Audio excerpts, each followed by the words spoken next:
How are y'all doing today? Can I get a good, great? Can I get a yo? Come on, give me some energy, guys. Let's go. All right. Thanks, y'all. So we started this event because we want to do a monthly event where we can get together and make this a regular thing. So yeah, we want to get some serious players here. So we'll have a speaker every month, and we hope you'll come back to enjoy some serious knowledge. So let's go ahead and just jump right in, okay? I want to introduce this amazing guy here, but let's take in the gravity of what's happening here. Millions of dollars roll through this building every single second. Isn't that amazing? And you're here right now. Who here would love to live off, let's say, $100 million just off of interest? Oh, just one person. Everybody else, let's give her money because she wants it. Okay. Well, I have a brother right here that has made $100 million off of just one deal. This dude has been involved in businesses, real estate, homes. He's run businesses that help communities every single day, drive economies up. And just thanks for showing up, first of all. Let's give Abraham a hand for being here. Over the past decade, this guy has bought 50 to 100 houses per month. That is massive scale. 30. Oh, 30. I rounded up a little bit. This guy is making serious moves. 30 houses a month. And he's here today to talk about his creative financing secrets. So let's go ahead and jump right in. I want to talk first about some identity questions. So let's talk about how we met first. Oh, Want to talk about how we met? sure. Let's talk about how we met. Yeah, so I actually bought a creative deal, an apartment. I mostly buy single family, but I do buy some apartments here and there. So I bought an apartment over a year, just about a year, a little bit over a year ago now. And I was running it, and I was like, you know what? I should probably just sell it. I didn't have time to manage it. So I put it up, I gave it to a friend of mine to sell, and he bought it. Yeah. So he bought an apartment for me. And then that's really when we kind of got to know each other. Yeah, we had lunch right after that closing. Yeah. Hung out. It's a 12-unit in Forest Park, $540,000, and we worked out directly creative financing together. Yeah, so I bought it on a creative deal, and then he bought it for me on a creative deal. Yeah. So it was, I actually bought it on a sub 2. It was actually a sub 2 and owner finance. So I took over the person's mortgage, and then they also had a lot of equity, so I paid them just a little bit of their equity, and then they owner financed the rest. And then I went ahead and sold it to you, and it's down a wrap. So you're paying me, and I'm still actually paying them. Yeah.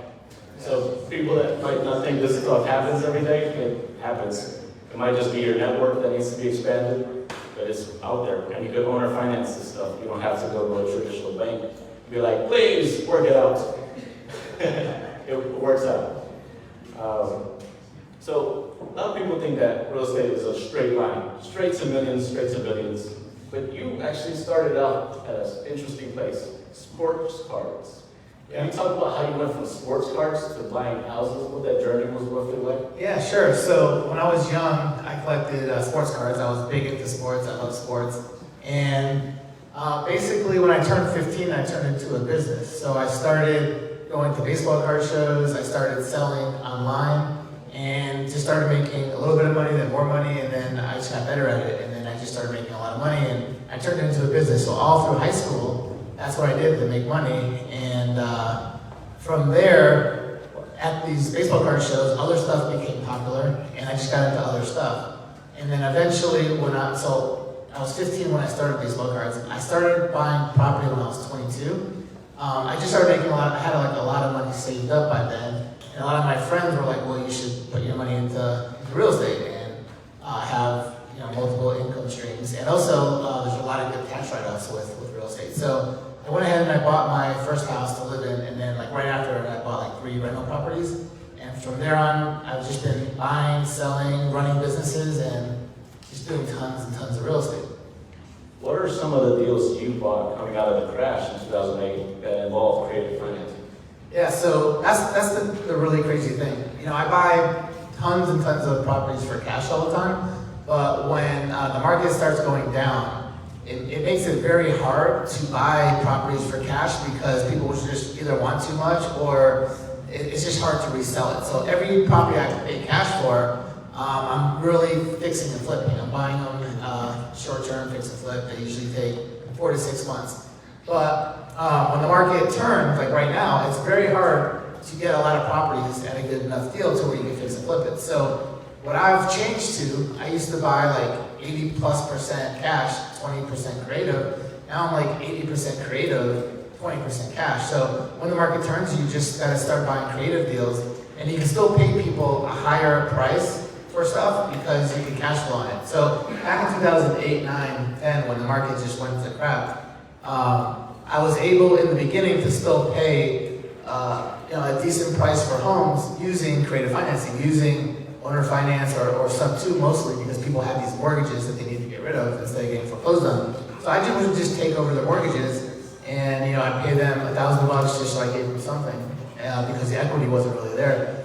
And I basically cash flowed on them for the last, I still own properties today that I bought in 1998, 1999, but I have tons of properties I own right now that I bought in 2007, 8, 9, 10, 11.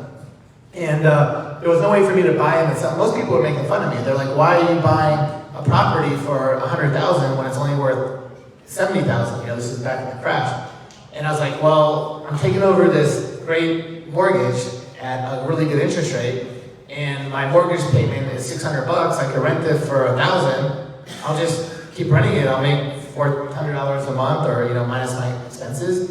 And eventually the market will catch up. Every single 10 years the market goes up and down, up and down. And then when the market hit, pretty high, I started selling a lot of those off. So I was cash flowing hundreds of dollars a month on every property for 5, 6, 7, 8 years, and then I would just sell some off as I had an extra couple $100,000 equity in them. So that's what I did, and that's what I'm doing now. I'm literally buying a ton of properties every single month.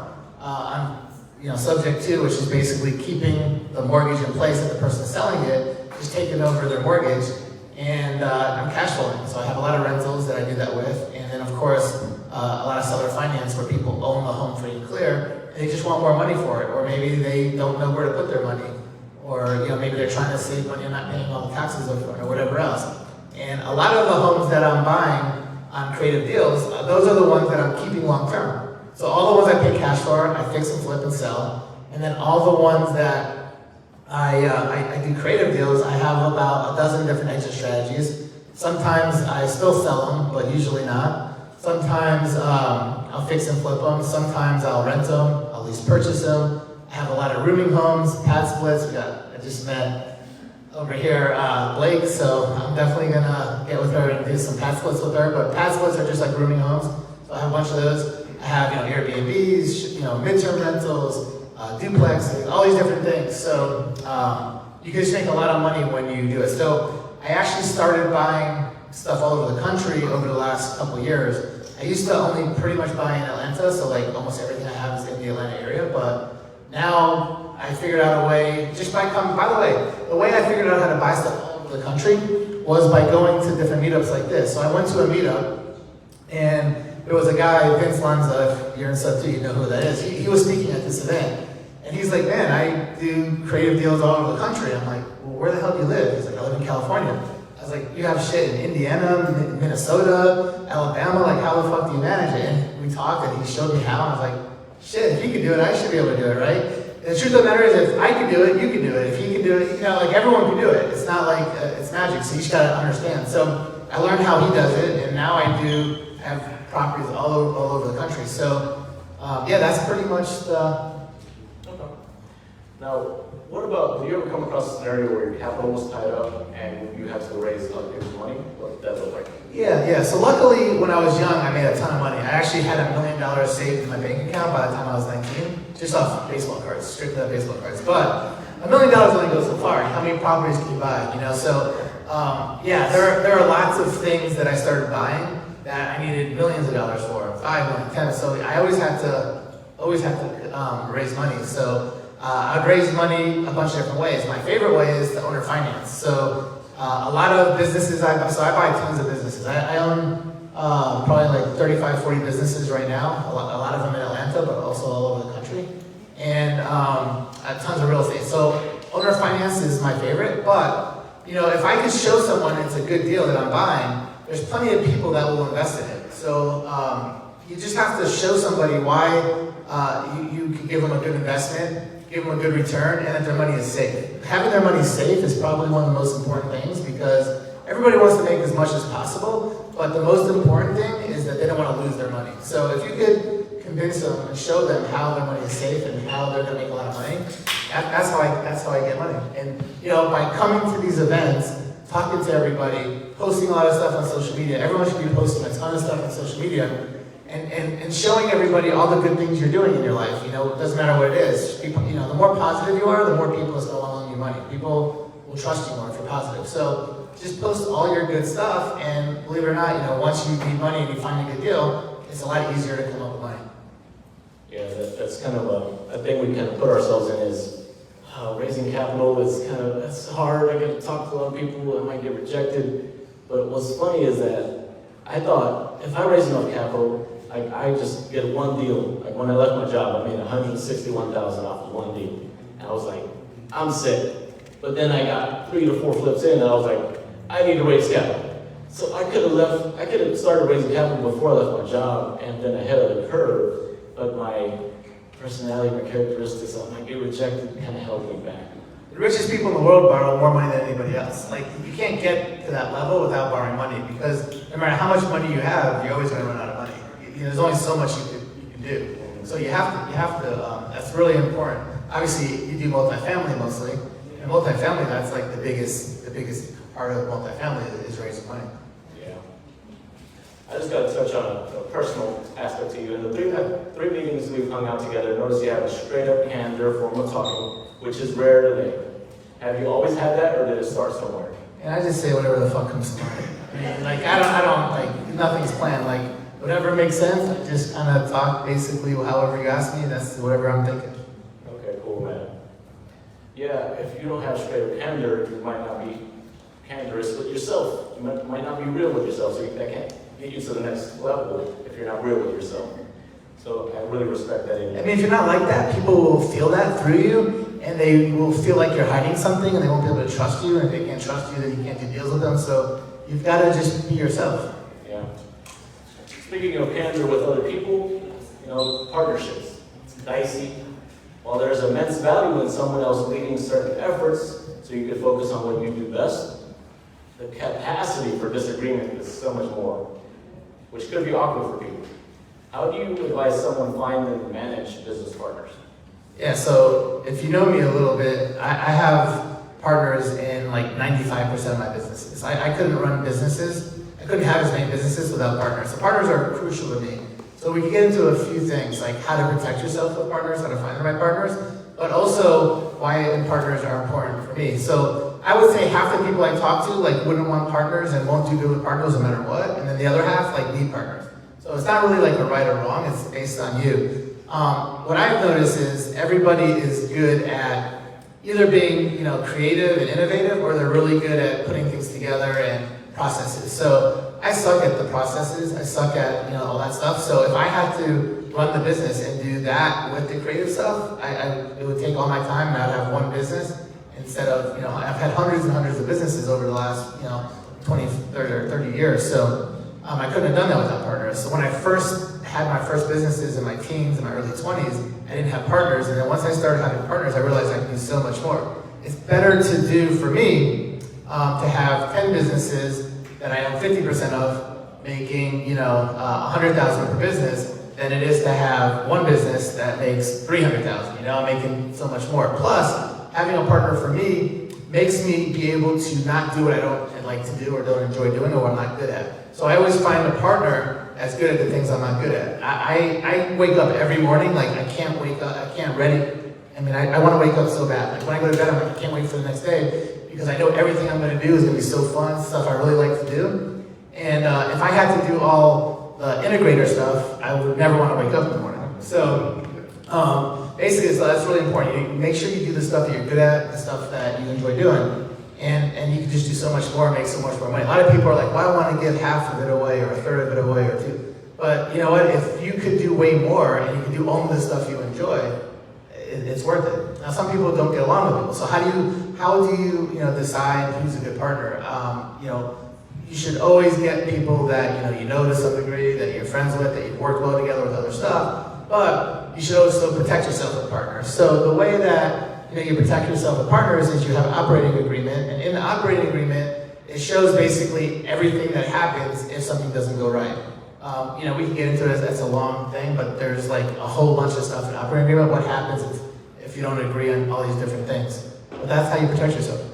Yeah, just to touch on that a little bit, because I've been involved in partnerships before, I would say try to do a Colby.com assessment to see what their innate, how our strengths are versus yours, so you're not working on the same thing and having a resentment over them working on that or you not working on that. I would also say, if you want to get real with it, every year the business terminates automatically unless you have an off-site where you have some real conversations about, I don't like where the company's going, I think you should be doing this or that. And having those real conversations helps you to avoid just a shit show. So, Abraham, what is the hardest thing you've overcome with a partner or a team member in your real estate business? I mean, just having bad partners is rough. If you have bad partners, you got to figure out a way to get rid of that partner. A lot of times they don't do what they say they're supposed to do, or they don't have the same vision as you at some point.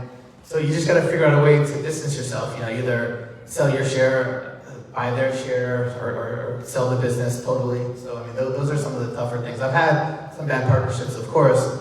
And just figuring out, strategizing of how to put myself out of that bad partnership, it's figuring out how to do it. A lot of times, like I said, I've sold my part to the other partner, probably for less than what it's worth, just don't have to deal with them. Sometimes we've just sold the whole business, but yeah, figuring out the best way to do it to where it makes the most sense. When it comes to creative financing, that's, for example, a property that's underwater on equity, how do you address the seller being paid? Do you systematize that, or is it case by case? Say that again? How do you address the seller being paid if on a creative finance? So if I'm buying a property from someone and they owe more than it's worth, yeah. So I would only buy it if there's a reason to. So either because it's cash flowing, like sometimes you can buy a property for more than it's worth if there's other benefits to it. So for me, some of the other benefits would be that it's cash flowing, so you could use it as a rental or a pad split and make money on it.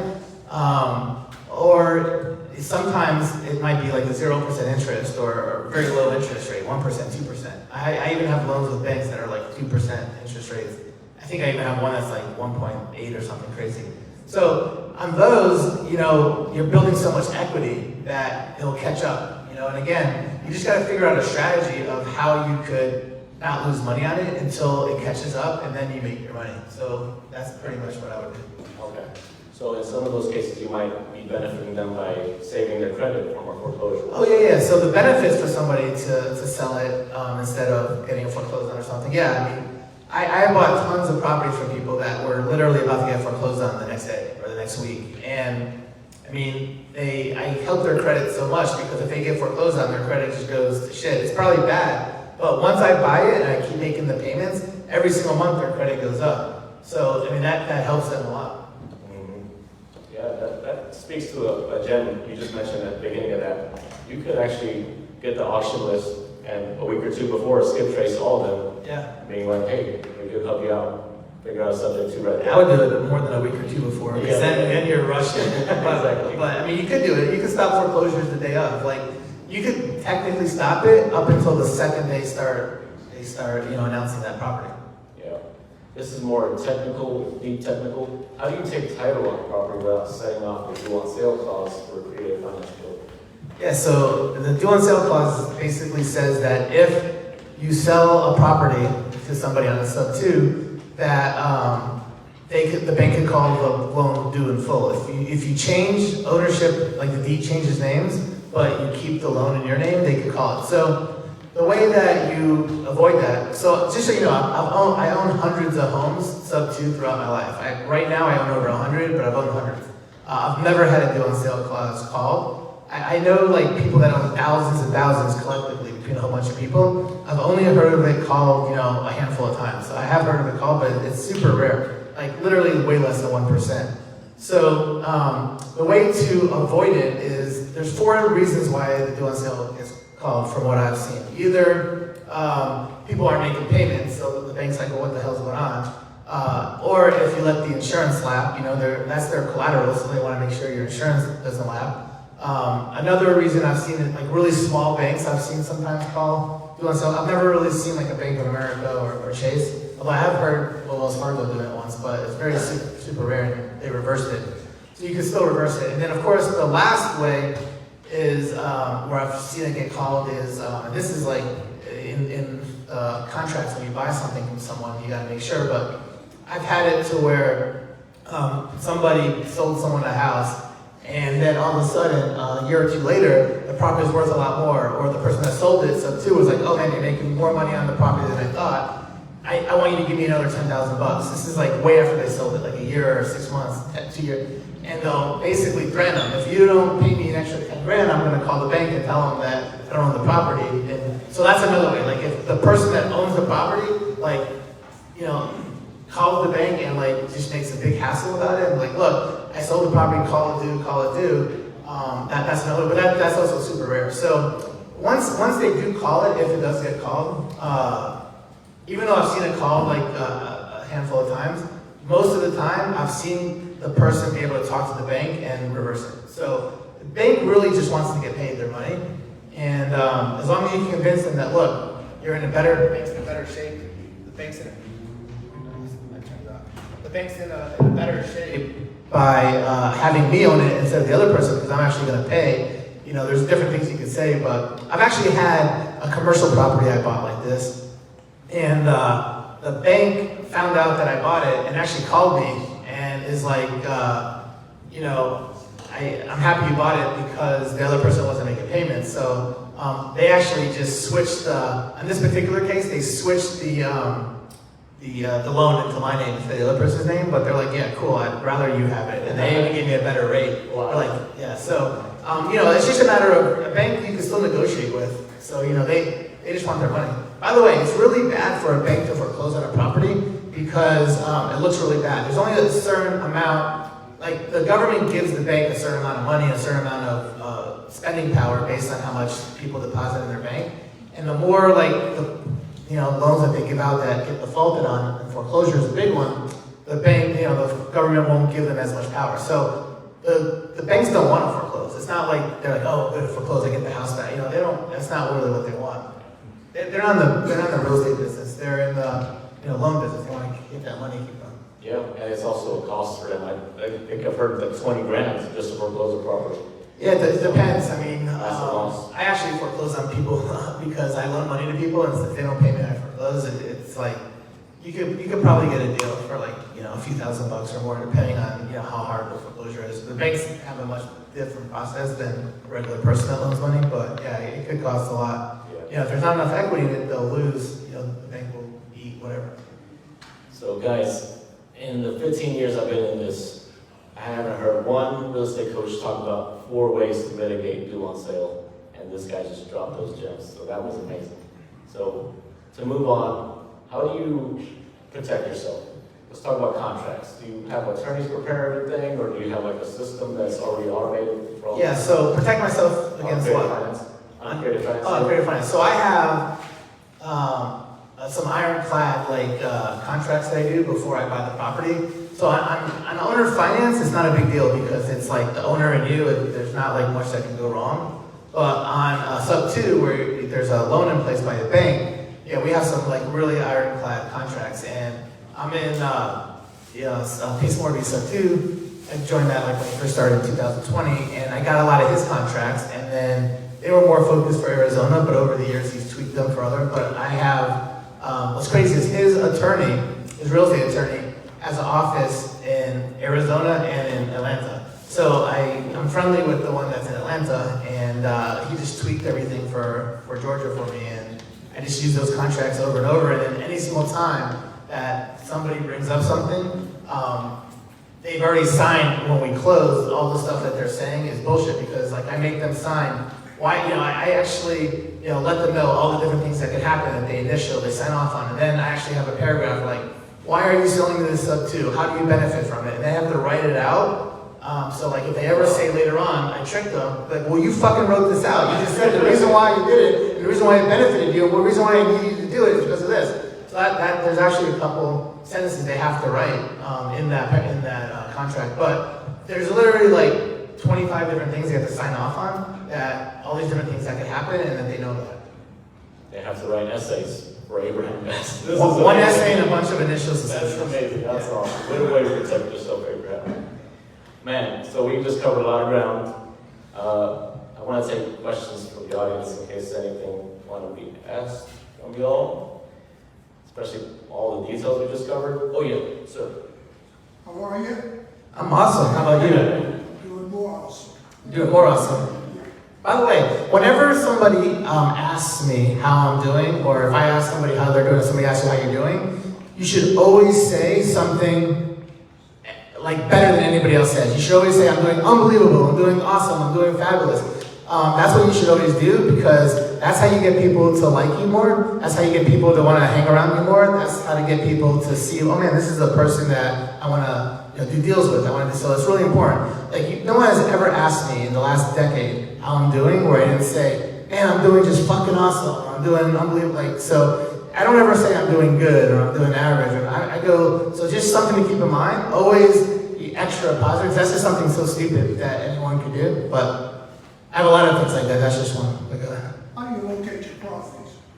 How do I locate them? So I find them a bunch of different ways. You're talking about like sourcing, how I source my deals. Probably 50 or 60% come from other wholesalers.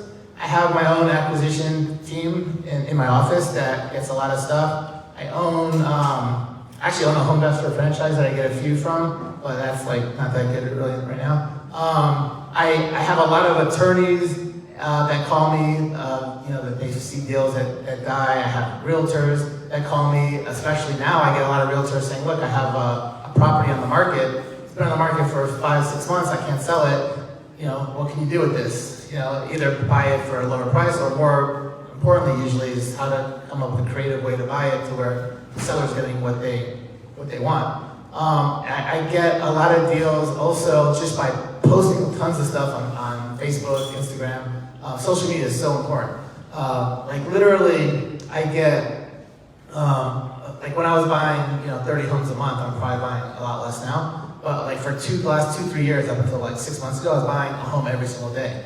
And I would say at least 3 homes a month I was getting just by posting stuff on Facebook. And like a friend, oh, I know that you do real estate, you want to look at my house. Or a friend of a friend, they'll be like, oh, I have a friend doing it, let me refer them to you. So by not posting stuff on Facebook, like I guarantee you, your friends don't know what you do if you don't post about it. A lot of your friends don't. So like, it doesn't matter if you do real estate, or it doesn't matter if you have another type of business, but if you have a business or real estate and you don't post about it, your friends are probably giving the deals to somebody else or shopping at somebody else's place because they don't know. They would rather shop with you or give you the deals, but they don't know if you don't post it. So posting stuff on social media in general is crucial.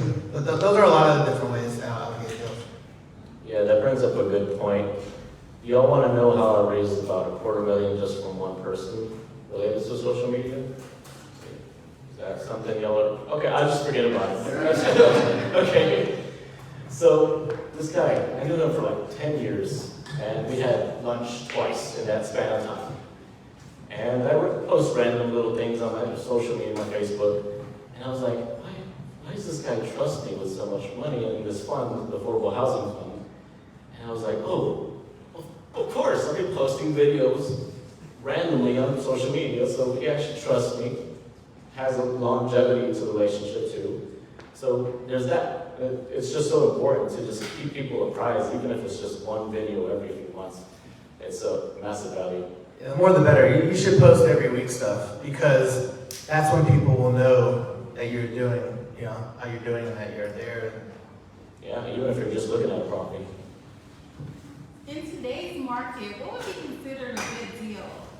Today's market, what's a good deal? Yeah. So if you're talking about real estate, I would say that if I'm buying a cash deal, I want to make sure that I can make money on it. So the way I do all my cash deals is I figure out what I think I can get for it after I do the rehab. And then I want to make 10% to 15% on it profit based on how much work I have to do.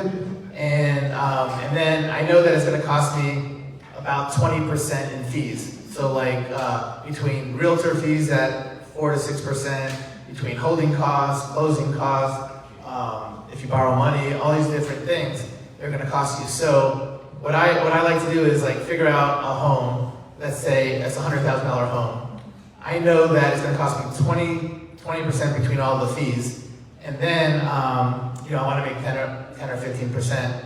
I figure my fees actually at 10. With the profit, I figure 25% off. So I figure my fees are 10%. I want to make 10 to 15%. So if it's a $100,000 home, I'm going to pay somewhere between $80,000 to $75,000 minus whatever's going to cost me to get it to sell for that price.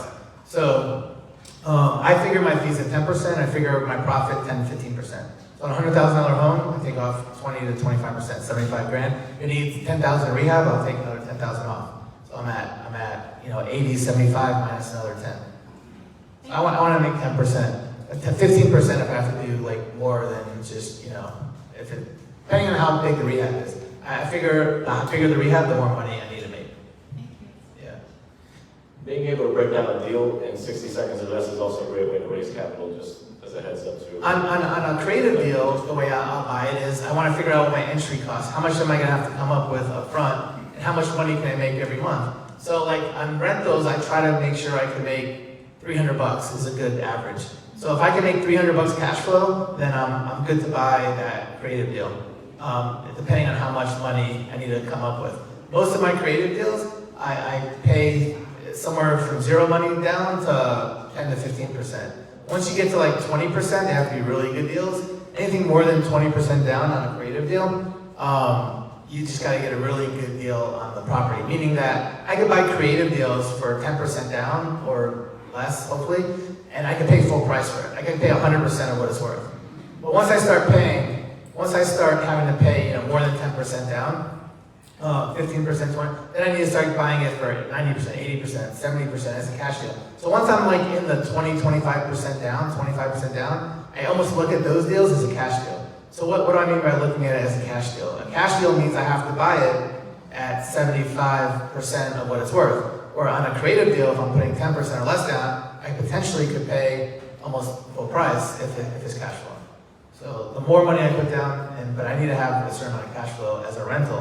Not that I rent everything, because I do all kinds of stuff, but I always look at everything as a regular long-term rental, because if Airbnbs go away, if all these other exit strategies I have go away, I want to make sure that I can still make money. I do a lot of wraps now. I just did a wrap with you, but I do a lot of wraps on properties. I have every single month I sell multiple single-family homes on wraps. So those are really good. But if the wrap doesn't work, I want to make sure I can rent it. He also does freestyle wraps in the area.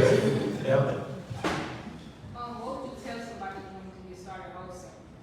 Well, I would tell them to do what you're doing now. I would say to come to a bunch of events. You should join all the Facebook groups in Atlanta. There's at least 15 different Facebook groups in Atlanta, and you should join them all. There's a ton of people that will give you good advice. You'll be able to buy stuff off people, sell stuff to people, borrow money from people, lend money to people. So be active online. Then on top of that, what I would say is figure out what you want to do in real estate. If it's wholesaling, if it's fix and flipping, whatever it is, right? And find out different people that do a lot of that are good at it, and go hang out with them, go work with them, go offer to do whatever they need, and just assist them, for free even. And eventually, you'll learn that you'll be worth them keeping you to pay you, or you just learn how to do stuff on your own, and now you can start helping them some and doing some stuff on by yourself some. But yeah, the way I learned how to do everything is by just hanging around people that are better than me at it, or buying mentorships, or going to masterminds, or going to meetups like this. You can also loiter at a wholesale firm too, and just be a sponge. Sir? you estimating or budgeting for your rehabs right now? So my rehabs, I basically have one of my partners that goes to I have an inspector that works in my office and goes to every property and makes up a work list and takes pictures. And then I have a good idea what everything costs. Like I can tell you like per square foot, like what different things should cost, depending on how nice you make it. But yeah, we just put that together and then we have our own in-house teams that do it. But when I was doing so many properties, we actually had to outsource some stuff. So I would just have contractors come in and bid stuff, but I kind of knew what it should cost. So like you just gotta know like per square foot, what does flooring cost? What does it cost to paint a house? How much does a new kitchen cost? How much does a bathroom? And once you know that, it's kind of easy to figure it out. And then how much does a roof cost? HVAC, all these different things, and you can kind of get pretty close. Josh, over here. So, speaking of the cost, and you can try to ask 2 questions, but if you don't have any experience underwriting any deals, you don't really know how much things cost or what the percentages should be for fees. You recommend partnering with somebody? Yeah, so exactly what you asked me is exactly the same answer I would give her. Exactly what I told her is what I would tell you. You would have to, so the question is if you don't know how to do anything and you're brand new or you're not brand new, you just don't know how to do anything, you didn't learn anything. Well, how can I get into real estate? How can I make money if I don't know anything? You come to these types of meetups, you network with everybody during the breaks, you talk to people. I guarantee you're really good at stuff that these people, the other people aren't good at, and vice versa. So like you wouldn't believe like the stuff that you can do that other people can't do, and you can help each other. But besides decorating events, definitely get onto every Facebook. How many different Facebook groups in Atlanta are you in? Personally? Yeah. Probably 7. 7. I'm in 15 at least. So there's 8 more you should join for sure. How many are you in Facebook groups? You're in 4? All right, there's at least 11 more that you should join. So again, like every single one, there's more, you meet more people. But then again, find out, what you want to do and hang around those types of people. And, a lot of people will be welcoming to have you hang around them and some won't, but you'll find the right ones and, you figure out a way to help them out, they'll want you around them. Yeah, be obsessed with it too. Podcasts, YouTube, everything. Every morning when you're driving or driving back, whatever. Be obsessed with it. How do you know who to choose? You've been reaching out to me saying, hey, I want to be your virtual assistant. I want to be this and that, and they're from Bangladesh or from some other country. And I'm just like, how do I even know I can trust this person? Or if it's safe to do something like that? Yeah, so he's asking how do you know which virtual assistant or someone like that you should hire because they're in countries that you've never been to or just overseas. So what I would do is first off, you should join all 15 groups or probably more and ask people, who do you use? Who do you use? Who do you use? And if you see like the same company or the same people that are being used over and over, that's probably a reliable type place. But if you say, has anyone heard of this company? And everyone's like, I've never heard of it before, you gotta be a little bit more careful. But the more groups you're in, the more questions you can ask and get those types of answers so you feel better about it. But I would ask every person I know that's in the business, who do you use? Who do you use? And figure out who they use and figure out how they found them. And that's kind of what I would just copy. It's so easy to copy people. Like, why figure it all out on your own? So I copy as much as possible. Like, I got through high school, like, straight D's just by copying. And it was just enough just to get by. I always got A's in math, but everything else, like, I graduated straight D's. Like, and I got it by copying people. Which is so stupid. Like, school, they tell you shouldn't cheat. You're not allowed to cheat. You get in trouble for cheating. Once I got out of school, my whole life, all I do is cheat. I had people do everything for me. Like, now you can go on ChatGPT, you go onto the internet. Like, you should be taught how to cheat better. Like, because that's how the most successful people are. But yeah, so cheat. Like, find people that have done it and copy them. I'll also give you personal resources. Getmagic.com is where I got my assistant. And Fiverr.com is another good resource. You can look at the reviews. It's at fiverr.com. Yanni? Yeah, thanks. I guess just a general business question. What do you think the difference maker is between somebody that just does okay in business or real estate and somebody that does life-changingly well? Yes, so the people that do the best in business are the people that have done it the most. So it's like, how do you get good at anything? It's just repetition. So the more you do something, the better you get. The other way to get really good is to do it with somebody that's done it a lot. Like, it's very rare that you just do your first thing, first business, first real estate deal, and just do really good. Like, you do better and better every time you keep doing it. So the way to cheat, which everyone should always cheat, is to find someone that's done it and, and do it with them, have them teach you, So that's the way to do really well. The people that do the best have had like good mentors, or have done it a lot, or have had, like I said, just people that they work with that are good at it.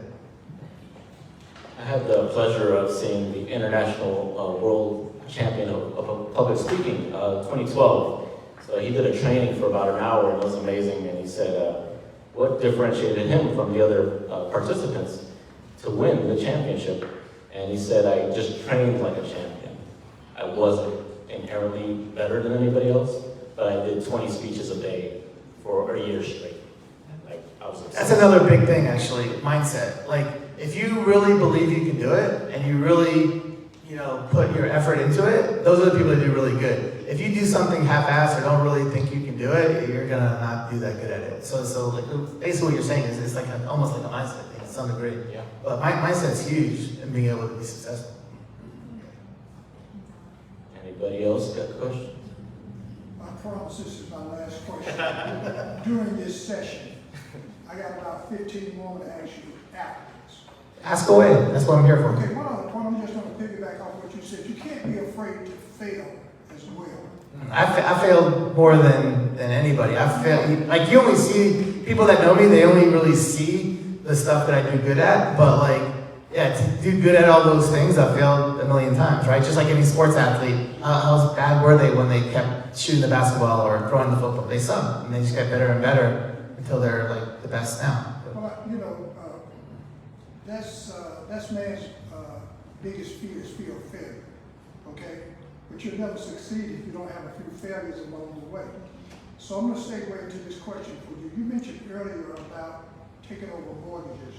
How do you do that without getting a current mortgage company involved in it? So how do you take over a mortgage without the current mortgage company involved? You don't tell them. Why would you tell them? That's why I asked. Yeah, I'm asking you, why would you tell them? No, but is that part of the cheating? I love cheating. I cheat more than anybody. Like, don't tell my wife, but yeah, we cheat That's a This is legitimate. not disclosing. Right, because the mortgage is still in that mortgage holder's name. Yeah, so the way it works is there's two things attached to every house. There is a deed and there's a mortgage. They're two separate. The deed just shows who the owner is. The mortgage just shows who owes the money on it. So you keep the mortgage in that person's name, so it's on their credit, and then you just switch the deed. So you own the house. They have the mortgage in their name. Why would people do that? Well, that's because they're about to get foreclosed on. That's because if they sold it with paying off the mortgage, they're going to get $100,000 for it. But I'm going to give them $120,000 for it because they kept the mortgage in their name. So there's lots of benefits for people to do that, right? I mean, every situation is a little bit different, but you don't tell the mortgage company. I mean, I would tell you most of the time, the mortgage company probably wouldn't care a whole lot as long as you're making the payments and keep the insurance. But I mean, there are some mortgage companies that might be like, oh, wait a second, it says in here that you're not supposed to do it. But like, really, ultimately, they just want to get paid. So if you betting up, who's responsible for the mortgage? Well, if you sell me your home subject to, I own the house, you have the mortgage. If I quit paying the mortgage, it's going to fuck your credit up. Right. Yeah.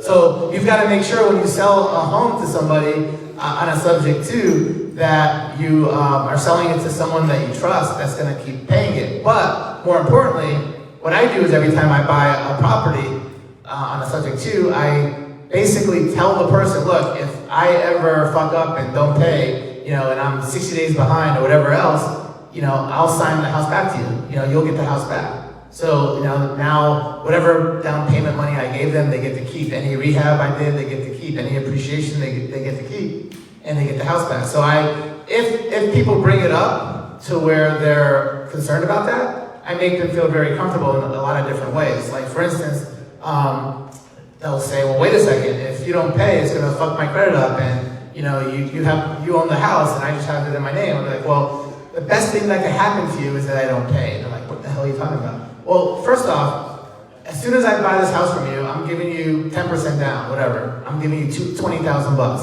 That money's yours forever. On top of that, as soon as I buy this home from you, I'm gonna spend another $10,000 rehabbing it because it needs some stuff, right? Yeah. So I have $30,000 tied up in it. Secondly, houses go up over time usually, right? On average, they go up. So if I quit paying on it, you're gonna keep all the appreciation. And the best thing that can happen is that I don't pay, and then you get that $30,000 back for free. And now keep in mind, your credit won't really get hurt if I don't pay it for 60 days because they don't really put it in the pre-foreclosure and all that stuff in that period of time. So you. It could, but if it's like 30, 60 days, you could always call the bank, be like, oh, it was a mistake, the thing they go through, and they'll the first couple times they always are pretty lenient, but they just catch it up and they own the house back. So but another thing that I say, I say, look, I've bought hundreds of homes like this. I could literally give you unlimited amounts of people that I've bought homes like this from for the last 25 years. If you want to talk to any of them that I bought recently, that I bought a year ago, I'm more than happy for you to talk to them because I want you to feel comfortable. But like, no matter what their objection is, I have a way to make them feel comfortable. And ultimately, everything that you do as far as when you're doing creative deals, whether it's business, real estate, whatever, you got to get people to like you got to get people to trust you got to build rapport with them. So how do you do a creative deal with someone? Either they're super motivated because they're going to go in foreclosure anyway, so they don't give a fuck because you can't hurt their credit because they're going to get hurt anyway, or the reason why they're selling it to you is because you're going to pay them a little bit more money or some other benefit that they're going to get. And at that point, you just got to have really good rapport. They got to trust you. They got to like you. And once somebody likes you and trusts you, they'll really do anything, right? Think about it. If somebody that you really trust and like, asks you to do something for them, you're almost for sure going to do it. But if someone that you don't like or trust asks you to do something for them, you're probably never going to do it. So it's the same thing. So building a rapport and getting these people to like you is like crucial to doing any type of creative deal in anything you do. Yeah, you'd be surprised how many banks don't want to actually foreclose to. The last subject to a deal I was talking to a seller about, they haven't foreclosed for 2 years. So they were just taking their sweet time. They just didn't want to do it. A lot of these banks don't even they're so backed up. But if you're paying, it's very that will happen. We got time for one more question. When you buy a business, you say you have a department that manages it. Do they manage multiple businesses or are they in-house directly? Yeah, so I have a few dozen businesses right now. I have probably like 1 or 2 partners that I have like 5 or 10 or 15 businesses with, but then I have like a different partner with this business, a different partner with that business. But basically my role in all of the businesses is to find the business, negotiate the business, underwrite it, make sure it's a good deal. And then, I take it over, and at that point, my partner usually takes over and handles all the back end stuff and just running it, the operations. And together, we'll do some stuff together. And like, if he has questions, they'll ask me. If I have questions, I'll ask him or her, depending on who the partner is. But yeah, I have, over my lifetime, at this point, I probably had over 100 partners in different businesses. But like right now, I have dozens of different partners in different businesses. And some of my businesses, I have one partner. Some of them I have, sometimes I have 3 or 4 depending on the business, So I don't necessarily always have one partner. A lot of times I have a partner that's in charge of accounting or legal, another partner is in charge of operations, another one in charge of HR, or I'm in the creative or advertising. There's lots of different functions in the business. So whoever is the best at it usually handles it. Awesome.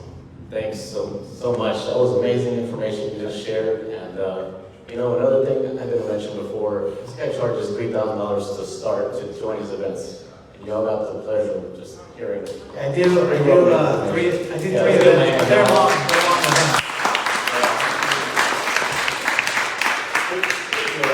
You want to mention the June event?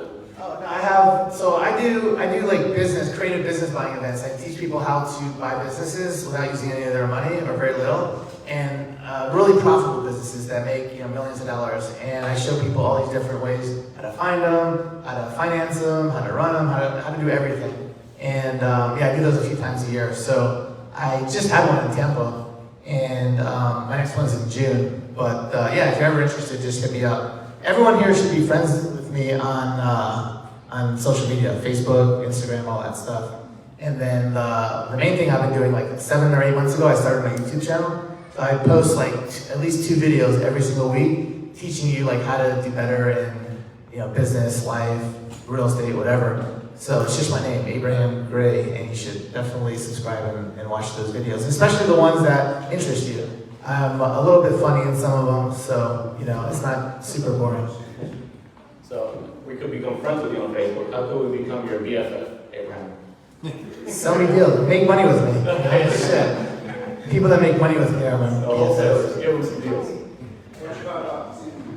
I'll send you for sure. For real estate, and I buy some cash deals anywhere within like an hour drive of up here, pretty much. And like I said, I gotta make 10 to 15% after all my costs.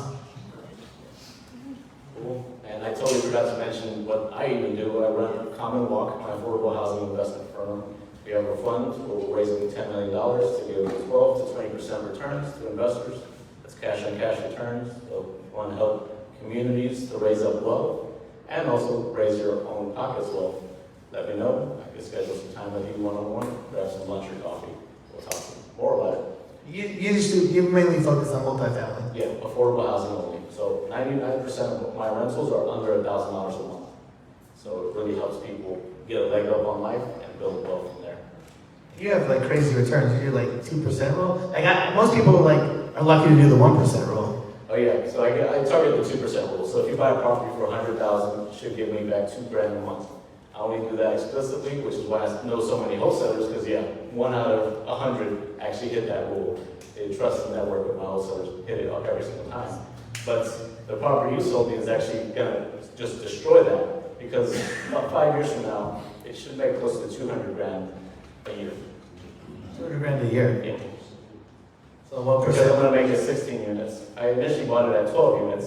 I'm gonna make it all studios. Yeah. And So it's a weird property I sold. So when I bought it, it was 12 units. It technically had 16 doors. But what happened was, 4 of the units, they opened the wall and they made them like double units. But they're small. So they were 12, well, they're 16 studios, so they're not even a bedroom. It's like a room, and then a bathroom. So some of them were turned into like a 1-bedroom apartments. But so you're turning them all back into studios. They make more money as studios, for sure. yeah, I've been renovating all of them. Matter of fact, my contractor over there, Leo, he renovated all of them. He joined us today. So he's really helping his family get a leg up on life. So if you all want to be a part of that, let me know. Anything else you want to say before we wrap up, Abraham? No, I think I know a handful of people in here, but yeah, if you don't know me, you should definitely connect on social media and get to know me, and let's figure out ways to help each other and make money together. Amen. Let's give him another hand, y'all.